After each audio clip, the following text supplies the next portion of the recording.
கர்த்தருடைய நாமம் மகிமைப்படுவதாக. நம்ம அப்போஸ்தலனாகிய பவுல் எழுதின நிருபம் 1 தீமோத்தேயு 1ஆம் அதிகாரம் 18-19 வசனத்தை வாசித்து தியானிப்போம்.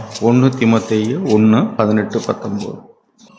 குமாரனாகிய தீமோத்தேயுவே, உன்னை குறித்து முன் உண்டான தீர்க்க தரிசனங்களின்படியே நீ அவைகளை முன்னிட்டு நல்ல போராட்டம் பண்ணும்படி இந்த கட்டளையை உனக்கு ஒப்புவிக்கிறேன். நீ விசுவாசமும் நல் மனச்சாட்சியும் உடையவனாயிரு. இந்த நல் மனச்சாட்சியை சிலர் தள்ளிவிட்டு விசுவாசமாகிய கப்பலை சேதப்படுத்தினார்கள். போதும். என்ன வாசிக்கிறோம் அப்படின்னா, அப்போஸ்தலனாகிய பவுல் தனக்கு இந்த ஆவிக்குரிய வாழ்க்கையில் குமாரனை போன்று இருக்கிற தீமோத்தேயுவுக்கு பல காலம் அவரோடு கூட வாழ்ந்து ஊழியம் செய்து அவருக்கு உடன் ஊழியராக இருக்கக்கூடிய தீமோத்தேயுவுக்கு அவர் எழுதுகிறார்,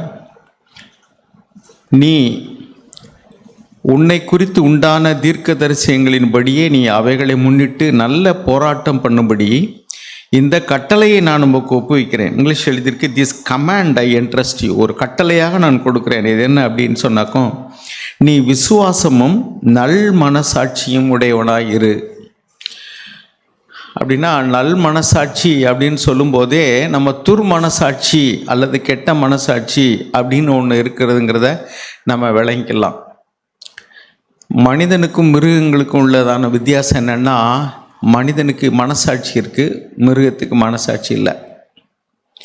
மிருக குணமுள்ள மனிதன் எவனும் மனசாட்சியினுடைய உணர்த்துதலை அவன் முற்றிலுமாக உணர முடியாத செத்த அல்லது உணர்வற்ற நிலைமையில் இருக்கிறான் என்ற அர்த்தம்.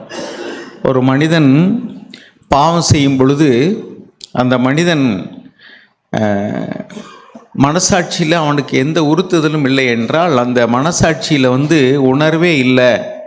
It has lost it's sensitivity அப்படின்னு அர்த்தம். பாருங்கள், மிருகத்தையும் மனிதனையும் ஒரே நாளில் தான் தேவன் படைத்தார். ஆதியாகமத்தில் வாசிக்கிறோம். மிருகத்தை முன்னாடி படைச்சிட்டு அதுக்கு அடுத்து மனுஷனை படைக்கிறார். மிருகத்துக்குள்ள அறிவுகள் எல்லாமே மனுஷனுக்கு இருக்குது. அறிவு கூட மிருகத்துக்கு இருக்குது, மனுஷனுக்கு இருக்குது. மனுஷனுக்கு பகுத்தறியக்கூடிய அறிவு இருக்குது. ஆனால் மிருகத்துக்கும் பிரெயின் இருக்குது. நீங்கள் மிருகங்களை பார்த்தீங்கன்னா ஒவ்வொரு மிருகத்துக்கும் பிரெயின் இருக்க தான் செய்யுது. நமக்கும் பிரெயின் இருக்குது. ஆனால் மனசாட்சி இல்லை.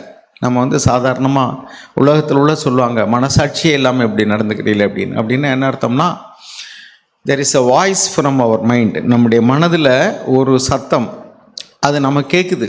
நம்ம ஏதாவது ஒரு காரியம் செய்யும்போது இது நல்லது, இது கெட்டது, நீ செய்கிறது பாவம் அப்படின்னு நமக்குள்ளேயே நம்மோடு பேசக்கூடியதான ஒரு மேன்மையான உணர்த்தக்கூடிய ஒரு சாட்சியிடக்கூடிய ஒரு உருவாக்கத்தை நமக்குள்ளே வச்சுருக்கார் தேவன். அதைத்தான் நம்ம மனசாட்சின்னு சொல்கிறோம்.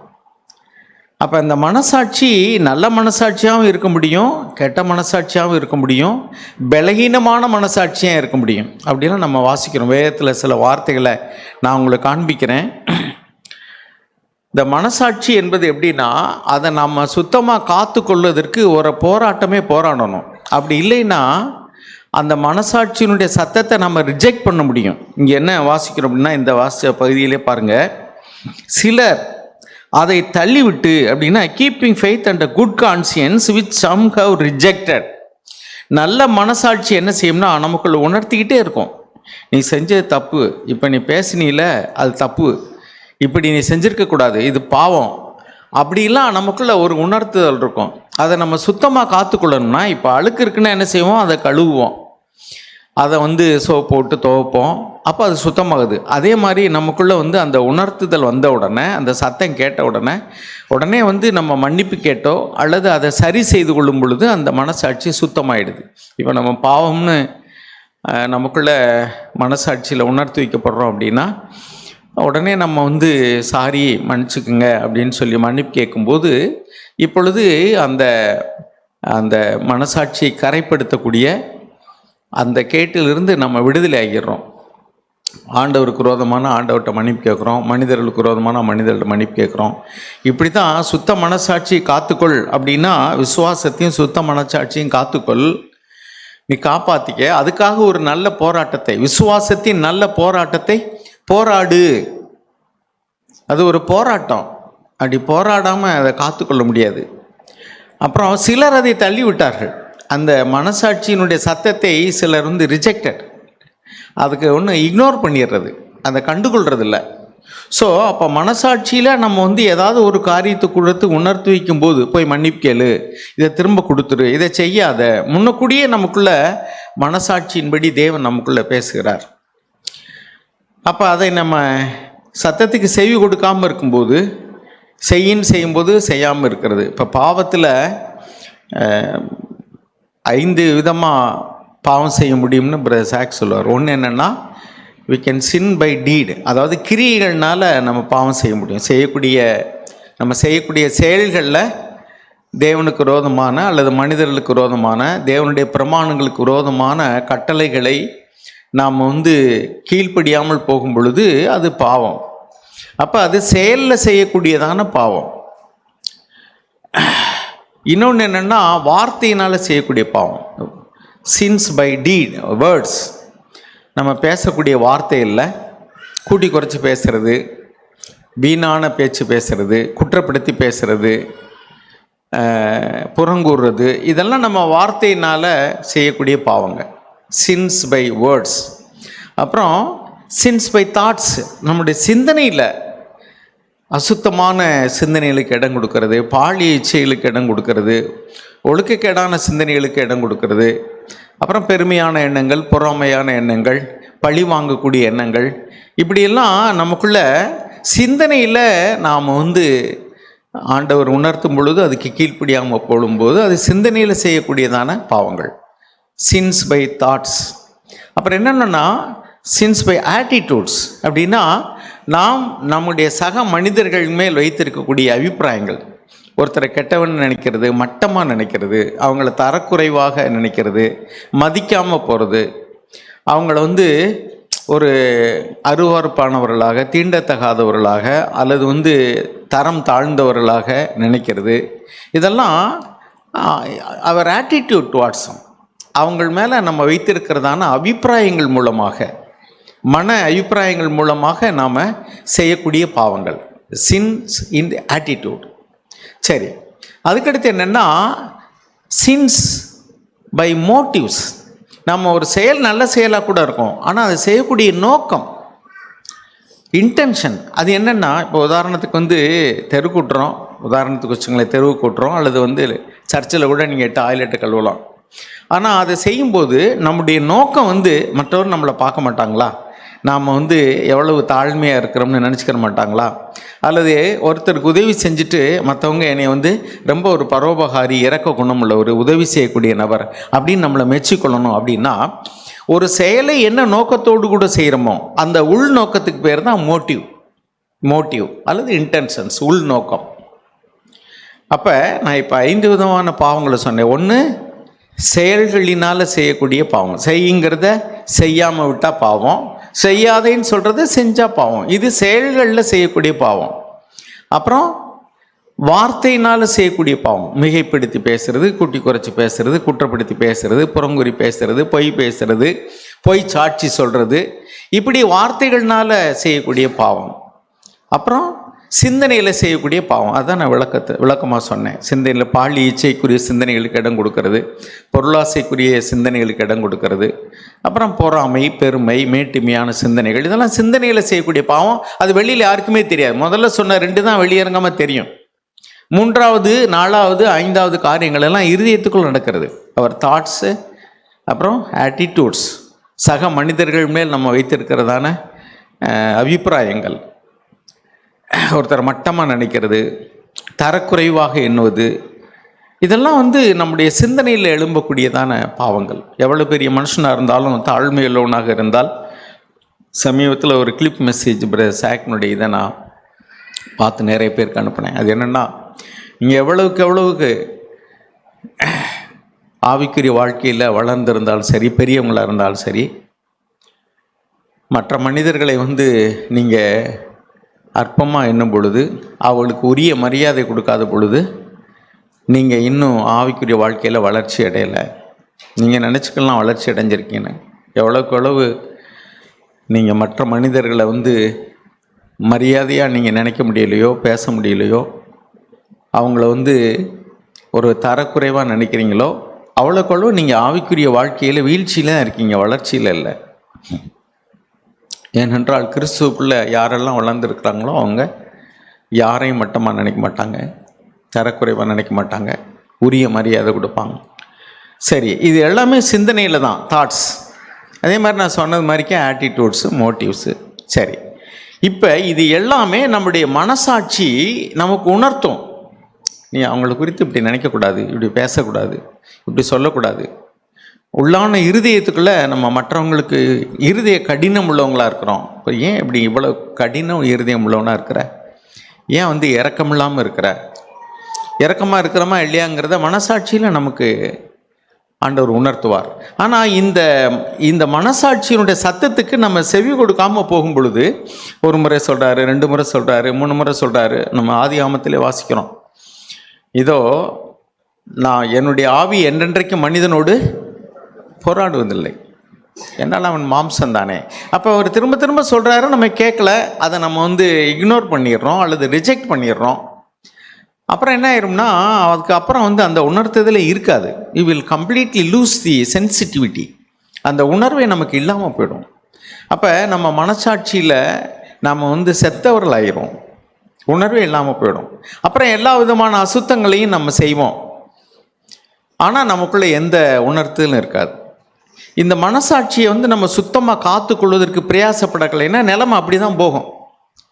மனசாட்சிங்கிறது என்னென்னாக்கும், அது நம்ம அதை காத்துக்கொள்ளலைன்னா, இப்போ உதாரணத்துக்கு சொல்கிறேன் பாருங்கள், 2 பேருக்கு முன்னாடி இப்போ ஆட்டை அறுத்து மட்டன் சமைச்சு வைக்கிறாங்க. ஒருத்தர் மட்டனை சுவைச்சு சாப்பிட்றாரு, இன்னொருத்தர் நான் சாப்பிட மாட்டேன், நான் உயிரை பழியாக்கி அந்த கறியெல்லாம் நான் சாப்பிட மாட்டேன் அப்படின்னு சொல்கிறாரு. சின்ன பிள்ளையிலேருந்தே அவர் அசைவம் சாப்பிடக்கூடாதுங்கிற மனசாட்சி உள்ளவராக இருப்பார். 2 பேருக்கு முன்னாடி ஒரே மட்டன் தான் வைக்கிறாங்க. ஏன் ஒருத்தர் விடுதலையாக சாப்பிட்றாரு, ரொம்ப ஆசையாக சாப்பிட்றாரு, இன்னொருத்தர் அதை ஒரு பாவச்செயலை போல் நினைக்கிறாரு, உயிரை கொன்று இப்படி சாப்பிட்லாமா அப்படின்ட்டு. எப்படி? 2 பேரும் மனிதர்கள் தான், 2 பேருக்கும் அறிவு இருக்குது, 2 பேருக்கும் எல்லா விதமான. ஆனால் ஒரு மனிதனுடைய மனசாட்சி சின்ன வயதிலிருந்தே உயிரை கொன்று சாப்பிடுவது பாவம் அப்படின்னு உணர்றான். அவனுடைய மனசாட்சி அவனுக்கு இன்னும் கொஞ்சம் அது சீரியஸாக காட்டுது. இப்போ அதே மாதிரி தான் கொலை செய்கிறது. ஒரு மனுஷன் கொலை செஞ்சுட்டு அவன் எனக்கு என்னென்னு இருப்பான். என்னென்னு கேட்டால், சரி அவன் எனக்கு இப்படி செஞ்சான், நான் செஞ்சேன், அதில் என்ன தப்பு இருக்கா, அப்போ அவன் ஏன் செஞ்சான் அப்படின்னு சொல்லுவான். இன்னொரு ஒன்று ஐயோ இப்படி செஞ்சுட்டேனே, நான் தெரியாமல் இப்படி ஒரு கல்லை எரிஞ்சேன், அதை மேலே பட்டு செத்து போயிட்டான், என்னமோ ஒன்று ஏதோ ஒன்று சொல்லி. அப்போ என்னென்னா, ஒரு சிலர் செய்த செயல்களை நியாயப்படுத்திக் கொள்கிறார்கள், தே ஜஸ்டிஃபை. இன்னொருவர் அந்த மனசாட்சியின் சத்தத்தை இக்னோர் பண்ணிடுறாங்க, தே ரிஜெக்ட் இட். அப்போ 2 விதத்தில், ஒன்று நம்மளை நியாயப்படுத்திக்கிறது, அவங்க செஞ்சதுக்கு நான் செஞ்சது சரிதான், இவங்களுக்கு இதெல்லாம் வேணும், இப்படி தான் நடக்கணும் அப்படின்னு நம்மளை நியாயப்படுத்தி கொள்வது, செல்ஃப் ஜஸ்டிஃபிகேஷன். இவர்களுக்கும் அந்த மனசாட்சி கொஞ்சம் கொஞ்சமாக அப்படியே இருள் அடைந்துடும். அந்த உணர்வில்லாத அவர்களுடைய இருதயம் இருள் அடைந்தது அப்படின்னு நம்ம வாசிக்கிறோம் ரோமர் 1. அதே மாதிரி அந்த இருதயம் உணர்வு இல்லாமல் போயிடும். இது விபச்சாரத்தில் பிடிபட்ட பெண்ணை கொண்டு ஆண்டவருக்கு முன்னாடி நிறுத்துறாங்க. யோவான் 8 வாசிக்கிறோம், கல்லால் எறிந்தவளை கொல்ல வேணும்னு சொல்கிறாங்க. அவளுடைய மனசாட்சியில் இவளை கொல்ல போகிறோமே, கொல்ல சொல்கிறோமே ஒரு உயிரை அப்படின்லாம் அவங்களுக்கு என்னமே வரல. காரணம் என்னென்னா, அவர்களுடைய மனசுக்குள்ளே அவங்க இன்புட் என்ன கொடுத்தாங்கன்னு பாருங்கள். இப்போ கம்ப்யூட்டர்லாம் சில இது கேள்வி கேட்குறோம், அதில் பதில் வருதுன்னா, இப்போ உதாரணத்துக்கு ஒரு பொருளுக்கு என்ன விளக்கம் நம்ம ஃபீட் பண்ணி வச்சுருக்கோமோ அதை தான் அது கொடுக்கும். அது எங்கேயும் கண்டுபிடிச்சி கொடுக்கறதில்ல. எங்கேயாவது நம்ம ஃபீட் பண்ணி வச்சுக்க போகிற டிக்ஷனரி அப்படின்னு ஒரு மீனிங் கேட்டோம்னா, யாரோ ஒருத்தர் அதை ஏற்றி வச்சுருக்காங்க, அதை தான் அதை எடுத்து கொடுக்கும். அதே மாதிரி தான் நம்முடைய மனதில் இது வரைக்கும் என்ன விதையை விதைச்சி வச்சுருக்கோமோ அதை வச்சு தான் அது உணர்த்தி வைக்கும் நமக்கு. நாம் அதை கம்ப்ளீட்டாக இக்னோர் பண்ணிட்டோம்னா அது அப்புறம் நமக்கு பேசவே பேசாது. எப்படி ஒரு இதை யூஸ் பண்ணாமே விட்டோம்னு சொன்னால் அது வந்து யூஸ்லெஸ்ஸாக மாறிடுமோ, அதே மாதிரி இப்போ உதாரணத்துக்கு நம்ம கையை காலை அசைக்காமே நீங்கள் வச்சுருந்தீங்கன்னா கூட கொஞ்ச நாள் சென்று அப்புறம் ஃபிசியோதெரபி பண்ணால் தான் கையை காலை அசைக்க முடியும், அந்த சதையெல்லாம் இறி போயிடும். அதே மாதிரி தான் மனசாட்சியும் நாம் வந்து இக்னோர் பண்ணிட்டோம், ரிஜெக்ட் பண்ணிட்டோம்னாக்கும் கொலகாரன் கூட எனக்கு என்னென்னு தலை நிமிர்ந்து நடப்பான். காரணம் அவனுடைய மனசாட்சியில் அவன் செஞ்சது பாவங்கிற உணர்வே கிடையாது. இன்னும் அருமையானவர்களே, மனசாட்சியில் சுத்தமாக காத்துக்கொள்ளணும் அப்படிங்கிறத ஒரு கட்டளையாக அவருக்கு கொடுப்பது காரணம் என்னென்னா, அவர் சொல்கிறார் பாருங்க, நான் சில வசனங்கள் உங்களுக்கு வாட்சி காமிக்கிறேன். அப்போஸ்தலர் நடவடிக்கைகள் 24ஆம் அதிகாரம் 15-16. அப்போஸ்தலர் 24:15-16 வாசிங்களேன். நீதிமான்களும் அநீதிமான்களும் ஆகிய மரித்தோர் உயிர்த்தெழுந்திருப்பது உண்டென்று இவர்கள் தேவனிடத்தில் நம்பிக்கை கொண்டிருக்கிறது போல நானும் நம்பிக்கை கொண்டிருக்கிறேன். இதனால் நான் தேவனுக்கும் மனுஷருக்கும் முன்பாக எப்பொழுதும் குற்றமற்ற மனச்சாட்சியை உடையவனாய் இருக்க பிரயாசப்படுகிறேன். எதனால் அப்படின்னா, உயிர்த்தெழுதல் ஒன்று உண்டு. அன்றைக்கு தேவனுக்கு முன்பாக நம்ம செஞ்ச எல்லா காரியங்களுக்கும் நம்ம கணக்கு கொடுக்கணும். அதனால நான் என்னுடைய மனசாட்சியில் நான் குற்றமற்றவனாக இருப்பதற்கு எப்பொழுதும் நான் பிரயாசப்படுகிறேன். அதான் இங்கே எழுதுறாரு. In view of this I also do my best to maintain always a blameless conscience. ஒரு குற்றமற்ற மனசாட்சியை காத்துக்கொள்வதற்கு எப்பொழுதும் நான் வந்து பிரயாசப்படுகிறேன். I do my best both before God and before men. மனிதர்களுக்கு முன்பாகவும் தேவனுக்கு முன்பாகவும். தேவனுக்கு முன்பாக நான் குற்றமற்ற மனசாட்சியாக இருக்கணும். சில நேரத்தில் மனுஷர்கள் வந்து குற்றமுள்ள மனசாட்சி உள்ளவங்களாக இருந்தாங்கன்னாக்கும் அவங்களுக்கு முன்னாடி வந்து நல்லவங்கன்னு காமிச்சிக்கிறது ஈஸி. ஏன்னா அவங்களுக்கு அந்த உணர்வே கிடையாது. அதனால் இன்றைக்கி வந்து ஒரு சில பாவங்களை வந்து மெஜாரிட்டி பீப்புள் வந்து அதை பாவம்னு சொல்ல மாட்டாங்க. இப்போ உதாரணத்துக்கு லஞ்சம் அப்படின்னு நம்ம எல்லோரும் பேசுகிறோம், ஊழல்னு பேசுகிறோம். ஊழல்னு சொல்கிறவனே ஊழல்னா இருக்கிறான். அப்போ அதெல்லாம் ஒரு பெரிய விஷயம் கிடையாது, சும்மா பேச்சுக்கு பேசுவாங்க, அவ்வளோதான். அதே மாதிரி தான் நிறைய பேர் குடிக்கிறாங்க. குடிக்கிறத யாரும் பாவம்னு எத்தனை பேர் நினைக்கிறாங்க? நம்ம மாதிரி ஒரு சிலர் தான் வந்து குடிக்கிறத ஒரு பாவ செயலை போல நினைப்போம். மற்றவங்களாம் அது பெருசாகவே நினைக்க மாட்டாங்க. அதே மாதிரி பாலி ஈச்சையில் ஒரு பையனோ பொண்ணோ விழுந்து போயிட்டா அதை விடியா இதெல்லாம் ஒரு பெரிய விஷயமா அப்படிம்பாங்க. காரணம் என்னென்னாக்கும் அப்படியே அதெல்லாம் வந்து அவங்களுடைய மனசாட்சியில் அது ஒரு பெரிய விஷயமாவே தெரியும். இது என்ன பெரிய விஷயமா அப்படின்னு சொல்லுவாங்க. ஆனால் நம்முடைய இருதயத்தை, நம்முடைய மனசாட்சியை சுத்தமாக காத்துக்கொள்வதற்கு தான் அது ரொம்ப பெரிய பாவமாக தெரியும். சே, என்ன இப்படி செஞ்சிட்டாங்களே அப்படின்னு. இன்னும் அருமையானவர்களே, அந்த விபச்சார பெண்ணை மேலே கல்லை எறியும்படி சொன்னவர்கள் அவர்கள் எல்லாருமே அப்படிப்பட்ட பாவத்தை செஞ்சவர்கள் தான். அப்படின்னு சொல்லப்போனால் என்ன அர்த்தம்? அவர்களும் விபச்சாரர்கள் தான். ஏன்னா ஆண்டவர் என்ன சொல்கிறாரு, உங்களை யார் இந்த பாவத்தை செய்யவில்லையோ அவன் முதலாவது கல் எறிங்கிறார். ஒருவனும் எழுத முடியலை, எரிய முடியலை. அப்போ காரணம் என்ன? அவங்களும் அந்த பாவத்தை செஞ்சவங்க தானே. அப்படி இல்லைன்னா தான் எரிஞ்சிருப்பாங்கல்ல. ஆனால் இன்னொரு மேலே கல் எறிகிறதுக்கு அவங்க மனசாட்சியில் கொஞ்சம் கூட உணர்வே இல்லாமல் இருக்கிறாங்க. அது ஆண்டவர் சொன்ன பின்னாடி தான் அவங்க மனசாட்சியில் குத்தப்படுறாங்க. சில இடத்துல வாசிக்கிறோம், அவங்க மனசாட்சியில் குத்தப்பட்டவர்களாகி அப்படின்னு வாசிக்கிறோம். இன்னும் அருமையானவர்களே, 1 கொரிந்தியர் 8ஆவது அதிகாரம் 7ஆவது வசனத்தில் வாசிக்கிறோம், வீக் கான்சியன்ஸ் அப்படின்னு. அதை வாசிங்க, 1 கொரிந்தியர் 8:7. இந்த அறிவு எல்லாரிடத்திலும் இல்லை. சிலர் இன்றைய வரைக்கும் விக்கிரகத்தை ஒரு பொருள் என்று எண்ணி விக்கிரகத்துக்கு படைக்கப்பட்டதை புசிக்கிறார்கள். அவருடைய மனச்சாட்சி பலவீனமாய் இருப்பதால் அசுசிப்படுகிறது. பாருங்க, அவர் என்ன சொல்கிறாருன்னா, உலகத்தில் உள்ள எல்லாத்தையும் தேவன் தான் படைச்சிருக்காரு, கல் மண் எல்லாம் கர்த்தர் படைச்சதான், அதனால் வந்து அது ஒரு விக்கிரகம் அப்படின்லாம் நீ சொல்ல வேண்டான்னு. ஒரு மனிதன் வந்து ஒரு சில இடங்களில் பார்த்தீங்கன்னா தூணு கல் மரத்தை கூட வந்து சிலர் வந்து சாமி மாதிரி கும்பிடுவாங்க. அவங்களுக்கு அது வந்து சாமி போல. ஆனால் இன்னொரு மனுஷன் நினைக்கிறேன், இது மரம்யா, இதில் என்ன இருக்குது, இது கல், இது மண், இது மரம் அப்படின்னு சொல்கிறான். ஒரு சிலர் வந்து ஒரு குறிப்பிட்ட இடத்துக்கு போகும்போது இது புனித ஸ்தலம், வாங்க செருப்பை கட்டி போடுவாங்க. ஒரு சிலர் வந்து அந்த உணர்வே இல்லாமல் அவங்க வாட்டில் போவாங்க. அப்படின்னா என்ன அர்த்தம்னா, அவங்க மனசில் வந்து என்ன ஃபீட் பண்ணி வச்சுருக்காங்களோ அதை பொறுத்து தான் அந்த அவங்க மனசு வந்து ஒரு சாட்சி கொடுக்குது. நம்ம வந்து வழிபாட்டு தலம்னு சொல்லி ஒரு இடத்த சொன்னோம்னா இன்னொருத்தர் வந்து அது வந்து அந்த இடத்த வந்து அசுசிப்படுத்துறது கூட தயாராக இருக்கிறாங்க. காரணம் என்னன்னாக்கா, அவங்கள பொறுத்த வரைக்கும் அது வந்து புனித ஸ்தலம் கிடையாது. இப்படி தான். அப்போ அவங்கவுங்க மனசாட்சியில் என்ன ஃபீட் பண்ணி வச்சுருக்காங்களோ அதுதான் அது வந்து வாய்ஸாக சொல்லுது. அப்போ தேவன் வந்து கொடுக்கக்கூடிய அந்த நல் மனசாட்சியை காத்துக்கொள்ளேன்னு சொன்னால், அந்த மனசாட்சியில் வந்து நம்ம வந்து வெவ்வேறு காரியத்தை நியாயப்படுத்தி இது ஒன்றும் தப்பு இல்லைன்னு ஃபீட் பண்ணி வச்சோம்னா அது உணர்விழந்து போயிடும். ஸோ இங்கே பலகீனமான மனசாட்சி அப்படின்னா ஒரு மனிதன் வந்து இது ஒன்றும் இல்லை, இது என்ன, இதுக்கு படைச்ச சாப்பிட்டா என்ன, இது என்ன சாமியா, தேவன் படைச்ச கல்லு மண்ணும் அப்படின்னு நினைக்கிறான். இன்னொரு மனுஷன் அது வந்து ஒரு விக்கிரகம்னு நினைக்கிறான். அப்போ அவனுக்கு அது குற்றம், உனக்கு அது குற்றம் இல்லை. ஆனால் உன் பொருட்டு அவன் இடரடையாதபடிக்கு நீ இதை செய்கிறதுனால அவன் வந்து இதெல்லாம் சாமிக்கு படைச்ச சாப்பிட்லாம் அப்படின்னு நினச்சான்னா உன் பொருட்டு நீ சாமி இன்னும் இல்லைன்னு நினச்சிக்கிட்டு சாப்பிட்ற, ஆனால் அவன் சாமின்னு நினச்சிக்கிட்டு சாப்பிடுவான். அப்போ அவனை பொறுத்த வரைக்கும் அது குற்றம். அவனுடைய மனசாட்சியில் பலகீனமாக இருக்கிறான்.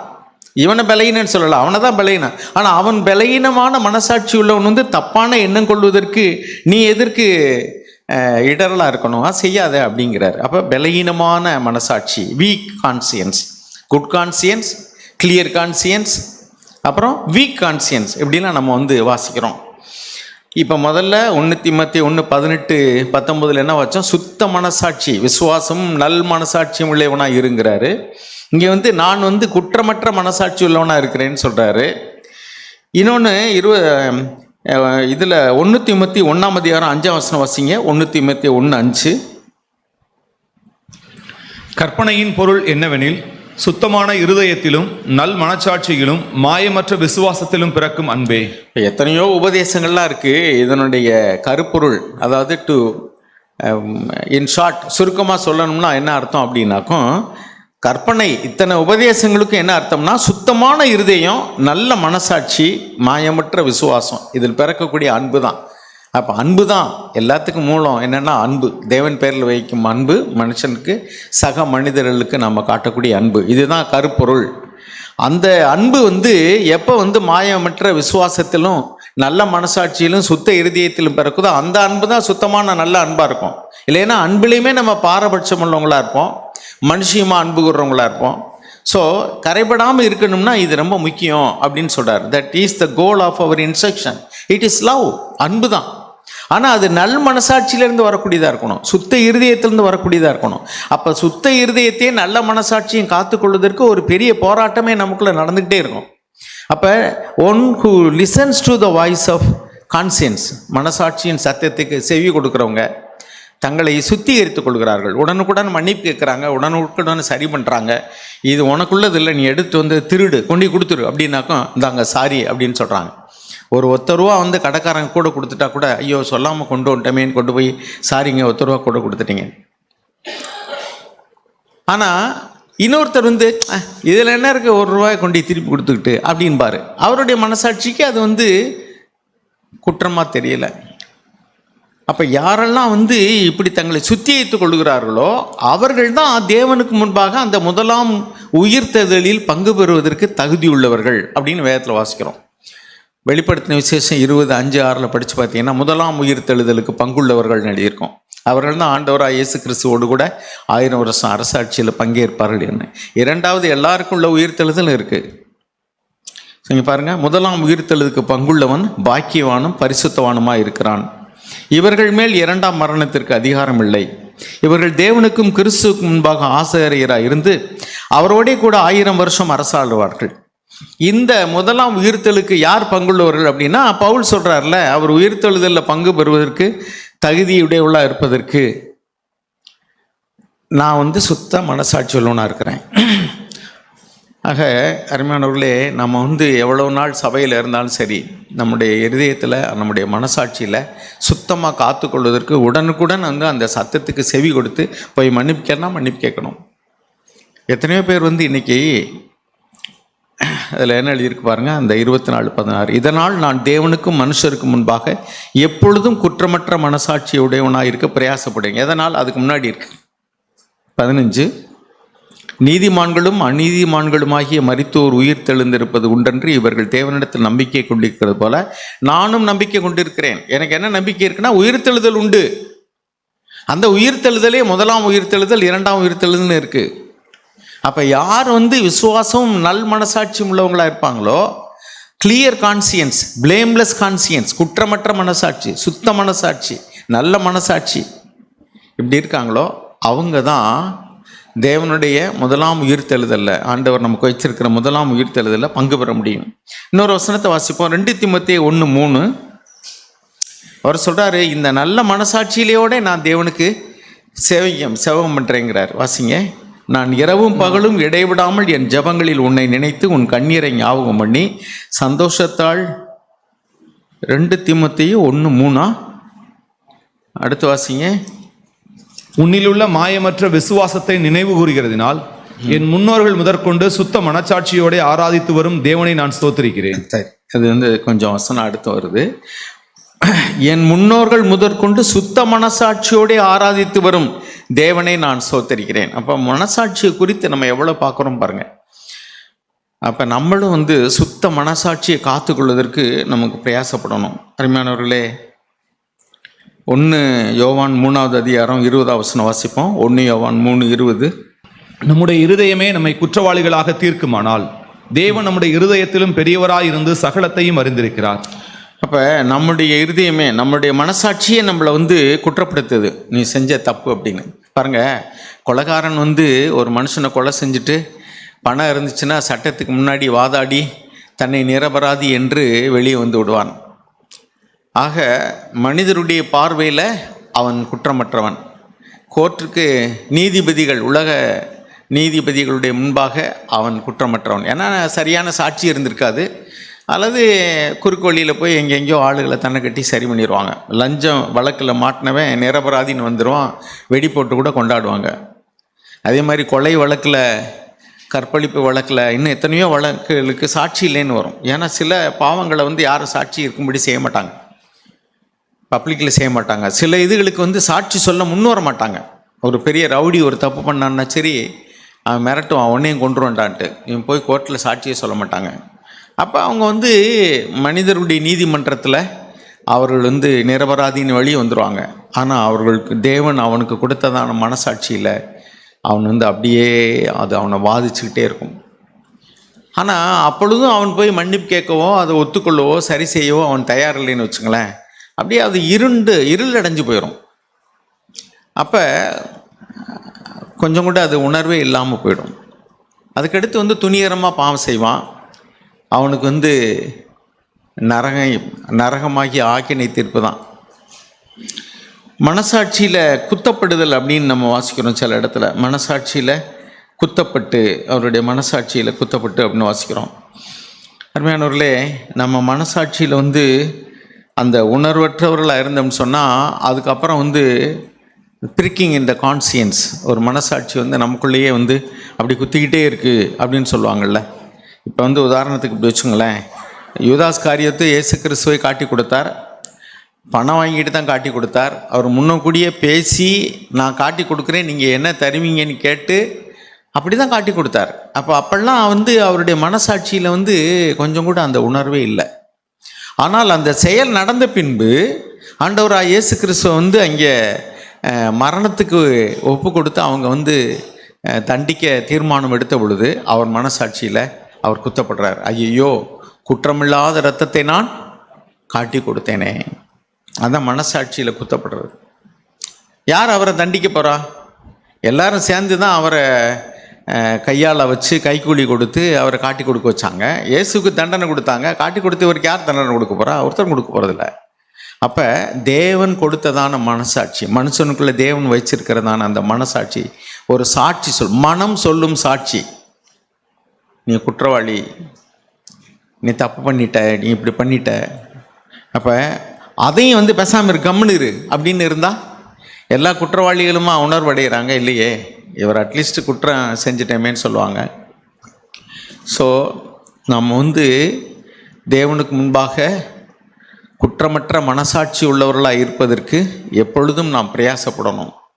நமக்குள்ளே எப்பொழுதெல்லாம் ஆவியானவர் உணர்த்துகிறாரோ உடனுக்குடன் நம்ம மனம் திரும்பணும். மன்னிப்பு கேட்க சொன்னால் உடனே மன்னிப்பு கேட்கணும். நம்ம பொய் சொல்லிட்டோம், கூட்டி குறைச்சி பேசிட்டோம் அப்படின்னு சொன்னால் உடனே அதை சரி செய்யணும். அப்போ தான் நம்ம மனசாட்சியை சுத்தமாக காத்துக்கொள்ள முடியும்.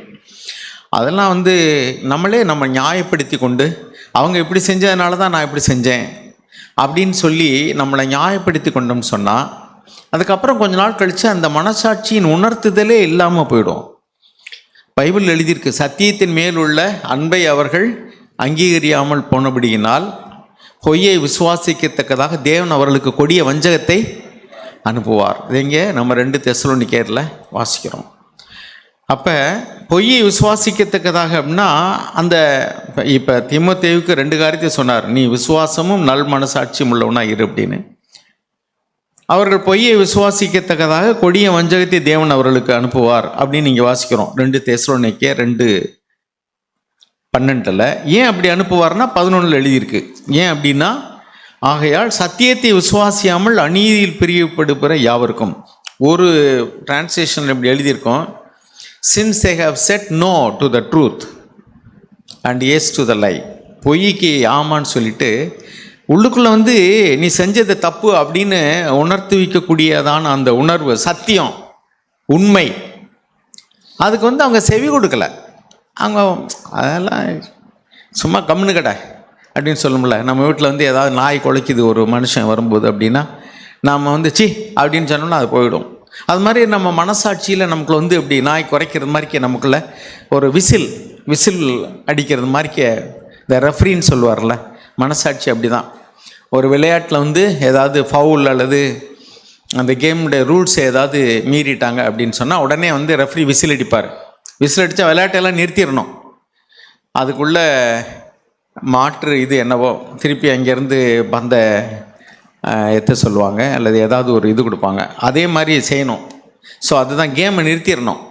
அதே மாதிரி தான் நம்முடைய மனசாட்சியில் அந்த பரிசுத்த ஆவியானவர் மனசாட்சியிலேருந்து நமக்கு பேச ஆரம்பிச்சிட்டாருன்னா உடனே அதை சரி பண்ணிட்டு தான் அடுத்து கேம் விளையாடணும், நம்ம தொடரணும். அப்படி இல்லைன்னாக்கும் அதை அப்புறம் செய்வோம், நாளைக்கு செய்வோம், இப்போ செய்வோம். ஒரு பணம் அதை திருப்பி கொடு அப்படின்னா நாளைக்கு செய்வோம், அப்புறம் செய்வோம். அதே மாதிரிக்கு ஒருத்தரை மன்னிப்பு கேளு, அப்புறம் செய்வோம், அப்புறம் செய்வோம். பாருங்கள், சில பேர் பார்த்தீங்கன்னா ஒரு சின்ன சின்ன விஷயத்துக்கு கூட மன்னிப்பு கேட்பாங்க. சாரி, மன்னிச்சுங்கம்பாங்க. சின்ன பிள்ளைங்கிட்ட கூட நான் அப்படி பழக்கத்தையெல்லாம் நான் பார்த்துருக்கேன். எதுக்கெடுத்தாலும் சாரிம்பாங்க. சில நேரம் நமக்கு ஒரு கேலியாக கூட தெரியும், இதுக்கெல்லாம் போய் சாரி சொல்கிறாப்புலே. சில பேர் பார்த்தீங்கன்னா எவ்வளோ பெரிய தப்பும் பண்ணுவாங்க, ஆனால் சாரியே சொல்ல மாட்டாங்க. காரணம் என்னென்னா, அவங்க மனசாட்சியின் கூறு மழுங்கி போய்விட்டது. அவர்கள் நியாயப்படுத்தி கொள்வார்கள். அதனால் பெரிய விஷயம் கூட அவங்களுக்கு சின்ன விஷயமா தெரியும். நாம் எப்படி இருக்கிறோம்? இந்த பவுல் சொன்னது போல் நம்ம மனசாட்சி சுத்தமாக காத்துக்கொள்கிறோமா, அல்லது அந்த மனசாட்சியினுடைய சத்தத்தை மட்டுப்படுத்தி ரிஜெக்ட் பண்ணிடுறோமா? அங்கே என்ன எழுதியிருக்குனாக்கோ, நீ மனசாட்சியின் சத்தத்தை நீ ரிஜெக்ட் பண்ணினா உன் விசுவாசமாகிய கப்பலை நீ சேதப்படுத்தி விடுவாய். விசுவாசத்தில் பயணம் செய்யக்கூடிய ஒரு பயணம் என்பது கடலில் போகக்கூடிய கப்பல் பயணத்துக்கு ஒப்பா பேசுகிறார். அந்த கப்பல் சிப்ரக் ஆகிடும். அப்படின்னா என்ன அர்த்தம் அப்படின்னாக்கோ, உடஞ்சிரும், பாறையில் முட்டி உடையிறது போல். அப்படின்னா இந்த பயணம் போக வேண்டிய இடத்திற்கு போய் சேராது. நம்ம எல்லாருமே இங்கே கடலில் போகக்கூடிய கப்பலில் ஏறி போகும் பொழுது நாம் இந்த பட்டணத்துக்கு போயிடும், இந்த நாட்டுக்கு போகிறோம் சொல்லிகிட்டே போகிறோம். ஆனால் அந்த கப்பல் உடஞ்சி போச்சுன்னா அது போக வேண்டிய இடத்துக்கு போகாது. அதே மாதிரி தான் விசுவாசமாகிய கப்பலை சேதப்படுத்தினார்கள். காரணம் என்ன? விசுவாசம் ஒரு கப்பலுக்கு ஒப்பாக இருக்கிறது. நம்முடைய பயணம் கப்பல் பயணத்துக்கு ஒப்பாக இருக்குது, விசுவாச வாழ்க்கை. ஆனால் நம்ம மனசாட்சியினுடைய அந்த சத்தத்துக்கு செவி கொடுக்காமல் அதை ரிஜெக்ட் பண்ணதுனால, மன்னிப்பு கேளுங்கிற போது மன்னிப்பு கேட்காதனால, இதை திரும்ப கொடுக்கும்போது கொடுக்காதனால, இதை சரி பண்ணுங்கிற போது சரி பண்ணாதனால, அது அந்த பயணத்தில் போகக்கூடிய நம்ம விசுவாசமாகிய கப்பலை நாம் சேதப்படுத்துகிறோம். அதுக்கு தான் அவர் எச்சரிக்கிறாரு. யாருக்கு? தன்னுடைய உடன் ஊழியராகிய உத்தம ஊழியராகிய தீமோத்தேயுவுக்கு. நீ விசுவாசமும் நல் மனசாட்சியும் உடையவனாயிரு, நீ விசுவாசத்தை காத்துக்கொள். அவர் சொல்கிறார், நான் விசுவாசத்தின் நல்ல போராட்டத்தை போராடினேன், விசுவாசத்தை காத்து கொண்டேன். இது முதல் நீதியின் கிரீடம் எனக்கு வைக்கப்பட்டிருக்கு. எனக்கு மாத்திரமல்ல, என்னை போல இப்படி விசுவாசம் நல் மனசாட்சியும் உள்ள எல்லாருக்கும் அது கிடைக்கும் சொல்கிறார். கர்த்தர் கண்களை திறந்தருவாராக. ஆமென். தேவன் பேசின வார்த்தைக்காக நன்றி செலுத்துகிறேன். ஒரு வாரத்துக்கு முன்னாடி இருக்கும், ஒரு சகோதரோட பேசி கொண்டு இருக்கும்போது சகோதரர் ஒரு கருத்தை சொன்னார். அதுக்கு எனக்கு உடன்பாடு இல்லை. நான் ஒரு கருத்தை சொன்னதுக்கு, ஆனால் நான் சொன்ன கருத்தில் தவறு இல்லை, ஆனால் சொன்ன முறை தவறு. அது கோபத்தோடு எரிச்சலோடு சொல்லிட்டேன். ஆனால் நான் அதை கொடுத்து அப்படியே போயிட்டேன். அவங்க சொன்னதுக்கு தானே மாற்று கருத்து சொன்னோம்னு. ஆனால் தேவன் நல்ல தேவனாக இருந்து திரும்ப எனக்கு உணர்த்தினார், நீ பேசுனது தவறு, ஒரு இளைப்பாறுதல் இல்லாமல் இருந்தது, ஒழுங்காக தூக்கம் இல்லை. ஆண்டவரை ஏன் கேட்கும்போது ஆண்டு உணர்த்தினது. ஆனால் திரும்ப எனக்குல என்ன, நான் மன்னிப்பு கேட்கணுமா, நான் பேசுனது தவறா அப்படின்றப்ப உன் ஆவியில் இளைப்பாறுதல் இல்லையே, நீ மனம் திரும்பு அப்படின்னு சொன்னார். ஆண்டவரே, என் மனச்சாட்சியை காத்துக்கொள்ளும்படி நீங்க பேசுறீங்க, நான் மனம் திரும்புறேன், நான் மன்னிப்பு கேட்கணும். திரும்ப ஃபோன் பண்ணி நான் மன்னிப்பு கேட்டேன். இதான் அது நம்ம தீமோத்தேயுல பார்த்தது மாதிரி நீ என்ன செய்யணும்னா உன் சுத்த மனச்சாட்சியை, நல் மனச்சாட்சியை நீ காத்துக்கொள். அதை நான் தள்ளி விடும்போது ஆண்டவர் பேச அப்படி கேட்ட சத்தியத்தின் மேல் உள்ள அன்பை நான் அங்கீகரியாமல், தேவன் சொல்றா நீ பேசினது தவறு, நீ மனம் திரும்பணும், நீ இப்படி பேசிடக்கூடாது. சொன்ன வார்த்தை கருத்து தவறல்ல, ஆனா அந்த ஆவிஸ் தவறு. நீ மனம் திரும்புன்னு சொல்லும்போது நான் அதை அங்கீகரியாமல் இல்லை அப்படின்னு நான் அங்கீகரிக்காமல் போகும்போது நான் அதை விசுவாசிக்கல, அதான் அதுக்கு பொருள். நான் அதை விசுவாசிக்காமல் தள்ளி விடுகிறவனா இல்லை, நான் பேசினேன் சரின்னு சொல்லும்போது, நான் தேவன் என்னோட பேசுகிற சத்தியத்தை நான் அங்கீகரிக்காமல் நான் போகும்போது நான் விசுவாசிக்கிறேன், நான் விசுவாசத்தை சேதப்படுத்துகிறேன். தேவன் எனக்கு கொடுத்த அந்த விசுவாசத்தை நான் சேதப்படுத்தும் போது நான் கேட்டால் அது கப்பலாய் இங்கே உருவப்படுத்தி வச்சிருக்காங்க, அதில் ஒரு ஓட்டை விழுந்த மாதிரி. அப்போ நான் என்ன ஆகும்னா அந்த ஓட்டை வழியை நான் கொஞ்சமாக தண்ணி வரும், நான் அது ஒன்று சின்னது தானே அப்படின்னு நினச்சி விட்டேன்னா கண்டிப்பாக நமக்கு தெரியும், அது மூழ்கி போயிடும். அதான் தேவன் நம்ம பேசினாங்க. திரும்ப திரும்ப நான் ஆண்டவர்கிட்ட சொல்லும்போது இல்லை நான் அப்படி அல்ல அப்படின்னு சொன்னா மூழ்கி போயிடும், நான் இழந்து போயிருப்பேன். ஆனால் ஆண்டவர் ஒரு வாரமாக என்னோட பொறுமையாக இருந்து மீண்டும் உணர்த்தி நீ மனம் திரும்பு. நான் ஆண்டவர் நன்றி செலுத்தினேன். ஆண்டவரே, என் மீது எவ்வளவு நீ பொறுமையாக இருந்து நீ மனம் திரும்படியாக என்கிட்ட பேசியிருக்கீங்க, நமக்கு நன்றி. வரும் நாட்களில் நான் உடனுக்குடன் அன்பரை மனம் திரும்பட்டும். இன்னும் நான் என்ன செய்யணும்னா நீ பேசும்போதே அந்த சத்தியத்திற்கு நான் கீழ்ப்படியும், நிதானமாக இருக்கும், எனக்கு உதவி செய்யுங்க அப்படிதான் நான் கேட்டேன். அப்படியா தேவன் நம்மோடு பேசி இருக்கிறார். நம்ம ஒவ்வொருவரும் அப்படியாய் இந்த சுத்தமான மனச்சாட்சியை காத்துக்கொள்வதற்கு தேவன் உதவி செய்ய முடியும். ஏன்னா அந்த மனச்சாட்சியும் விசுவாசமும் இரண்டு நாணயம் அப்படிதான் இருக்கு. அங்க நல் மனச்சாட்சி ஆகிய மனச்சாட்சி என்னது, சேதப்படும் விசுவாசமாகிய கப்பலை சேதப்படுத்தினாலும் இருக்கு. அப்போ மனச்சாட்சியை நான் சேதப்படுத்தினேன்னா என் விசுவாசம், தேவன் குறித்து சொல்லக்கூடிய அந்த சத்தியத்தை நான் அங்கீகரிக்காமல் போறேன், அப்போ நான் விசுவாசத்திலும் பின்வாங்கி போறேன். அதான் நடக்குதுங்க. அப்படி இல்லாதபடிக்கு தேவன் வரும் நாட்கள் நம்ம அந்த சுத்த மனச்சாட்சியையும் விசுவாசத்தையும் காத்துக்கொள்ள நம்ம ஒருவருக்கும் உதவி செய்வார். எனக்கு நம்பிக்கை அறிக்கிடுகிறேன்.